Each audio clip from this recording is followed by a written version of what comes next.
Hi అండి. Welcome to Aradhya stories.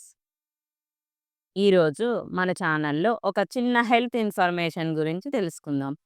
అదేమిటో తెలుసుకునే ముందు ఇంకా ఎవరైనా నా ఛానల్‌ని సబ్స్క్రైబ్ చేసుకోకుంటే సబ్స్క్రైబ్ చేసుకోండి. శ్రావణ మాసం స్టార్ట్ అయిపోయింది కదా! శ్రావణ మాసంలో చాలామంది నోటి నుంచి వినపడే ఒక మాట నో నాన్ వెజ్. అదెందుకంటే శ్రావణ మాసం అంటేనే ఆధ్యాత్మిక శోభను సంతరించుకొని ఉంటుంది.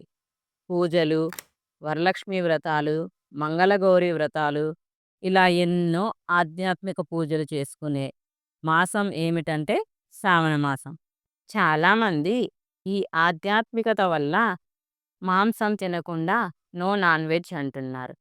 ఇందులో ఒక ఆరోగ్య రహస్యం, ఒక సైంటిఫిక్ రీజన్ కూడా ఉంది. అదేమిటంటే శ్రావణ మాసం వర్షాకాలంలో వస్తుంది. ఆ సమయంలో కోళ్ళు, ఇతర జంతువులకు వ్యాధులు వచ్చే అవకాశం ఎక్కువగా ఉంటుంది. అలాగనే శ్రావణ మాసంలో సూర్యరశ్మి కూడా తక్కువగా ఉండటంతో మన శరీరంలో జీర్ణ వ్యవస్థ, రోగనిరోధక శక్తి మందగిస్తుంది.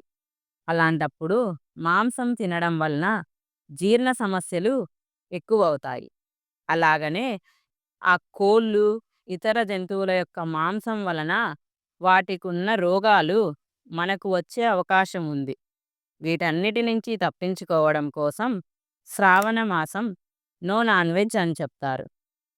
నేను చెప్పిన ఇన్ఫర్మేషన్ కరెక్టే అనిపిస్తే నచ్చితే నా వీడియోని లైక్ చేసి షేర్ చేయండి.